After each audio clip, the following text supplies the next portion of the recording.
ายดีโบราณสบายดีตอนเสาร์เนาะโบราณเนาะตอนเสาร์วันยังเนาะโบราณมามื้อนี้วันหยังเมื่อวานนี้วันพุธเป็นบ่แล้วมื้อนี้วันหยังวันพฤหัสเนาะวันพฤหัสวันที่หยังโบราณมาวันที่20เป็นบ่วันที่20เดือน5ปี2021เนาะมื้อนี้โบราณก็มาพบกับสักคุณาคือเก่าเนาะสักคุณาสอน2วิชาเนาะภาษาลาวกับคณิตศาสตร์บ่มาพบกันคือเก่าอีกเนาะแล้วมื้อนี้เนาะก่อนสิไปเรียนจะพูดสิพาโบราณร้องเพลงก่อนโบราณจะร้องเพลงหยังเนาะเพลงหยังพ้นตกเนาะโดยร้องเพลงพ้นตกเนาะร้องพร้อมกันเลยเด้อ1 2 3พ้นตกเทลงมาให้หน้าเฮาหน้าเฮาหกหน้าเฮาหกให้ทรงเฮาเปียกทรงเฮาเปียกทรงเฮาเปียกให้เสื้อเฮาเปียกเสื้อเฮาเปียกเสื้อเฮาเปียกแมงตับเต่าออกลูกทางหลังโอแมงอีหยังโอแมงจีนูนแมงจีนูนแมงจีนูนอยู่ต้นมะเขียบต้นมะเขียบต้นมะเขียบโบราณเป็นจังได๋ม่วนบ่โดยม่วนเนาะมื้อหน้าเฮาจะมาเรียนนำกันเนาะเรียนร้องเพลงนำกันใหม่เนาะมื้อนี้จะครูสิพาโบราณเรียนวิชาคณิตศาสตร์เนาะก่อนสิไปเรียนจะครูสิพาโบราณมาอ่านอีกก่อนเนาะโบราณจื้อแล้วบ่ที่ว่าซาผู้พาโบราณอ่านมื้อนั้นน่ะโบราณจื้อแล้วบ่โดยแต่ว่าถ้ายังบ่จื้อเฮาจะมาอ่านคืนอีกเนาะอ่านพร้อมกันเด้อโบราณปิ่นหน้ามาเด้อปิ่นหน้ามาเพิ่นทุกคนเด้อให้ตั้งใจเนาะเวลาซาผู้สอนให้โบราณตั้งใจเบิ่งจังโบราณจังสิได้เนาะโบราณอะไรอีกหยังนี่เราจะได้นี่0เป็นบ่0 1 2 3 4 5 6 7 8 9 10 11 12 13 14 15 16 17 18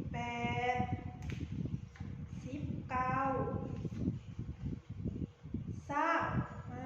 20เนาะ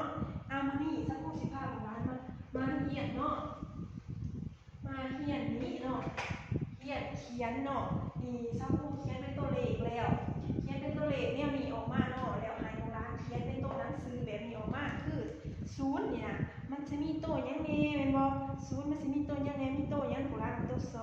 เนาะตัวนอแล้วก็สระอูโบราณเอาปึ้มขึ้นมาเด้อบัดนี้เด้อถ้าโบราณเอาปึ้มขึ้นมาแล้วโบราณเฮ็ดนี่เนาะให้มาเขียนใส่ปึ้มอย่าลืมเนาะเวลาเขียนใส่ปึ้มแล้วโบราณอย่าลืมเขียนแบบนี้เด้อเขียนวันที่ใส่น้ำเนาะเขียนวันก่อนเนาะตะบินเว้นวันหยังวันพฤหัสวันที่20เนาะเดือนพฤษภาคมเดือน5ปี2021เนาะแล้วก็เขียนว่าวิชาคณิตศาสตร์แล้วก็มาเขียนนี่เขียนตัวเลขเรียงกันมาในนี้เนาะโบราณรู้จักแล้วบ่ว่า0โบราณสิเขียนมีตัวหยังแน่รู้จักแล้วบ่คันบ่ฮู้แล้วโบราณมาเบิ่งนำกันก่อนเนาะมาสังเกตกับสาวครูก่อนเนาะ0เนาะตัวนี้เนาะ0มันมีตัวหยังโบราณว่าสอหยังสอเสือแม่นบ่โดยสอเสือแล้วตัวหยังอีกแม่นสระอูแม่นบ่สระอูแล้วก็นอหยังนอนกแม่นบ่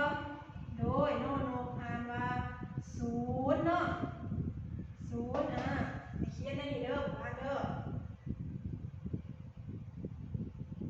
0เนาะปัตตานีเลขหยังนี่โบราณว่า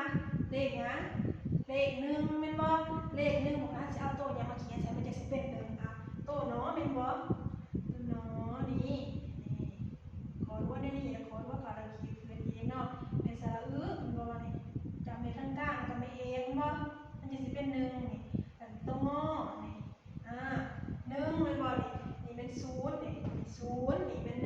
1ตัวนี้เด้2เป็นตัวหยังตัวหยังแน่2เป็นบ่สอเสือแล้วก็หยังอีกหยังโอ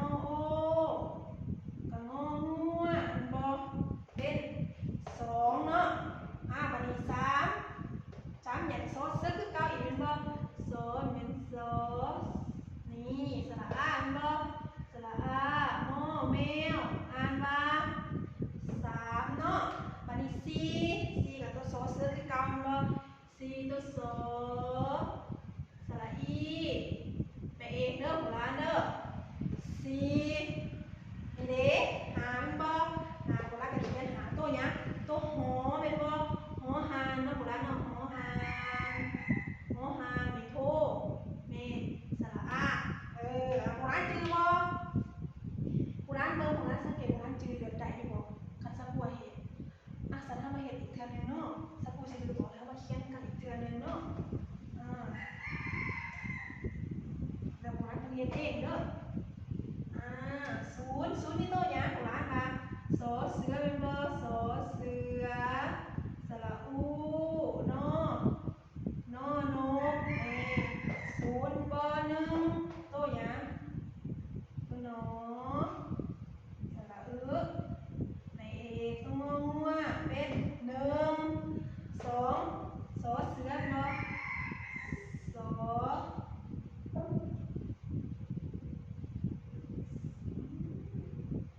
สอเสืองอโอแล้วก็งองัวละสองบ่สามกับสอเสืออีกเก้าสอเสือสระอามอแมวสามสี่กับสอเสือแม่เอกเด้อโบราณสอเสือสระอีสี่ห้าตัวหอหานบ่นี่คือบ่โบราณเห็นบ่มาอ่านกันเนาะศูนย์หนึ่งสองสามสี่ห้าอ่านขึ้นอีกศูนย์หนึ่งสองสามสี่ห้าอันนี้สักครู่ให้โบราณเฮ็ดเด้อวันนี้เด้อให้โบราณเฮ็ดเองให้โบราณเฮ็ดเนี่ยใช้กลุ่มเนาะเฮ็ดเองเนาะเราให้ทายผมมาให้สาวครู่เบิ่งเด้อ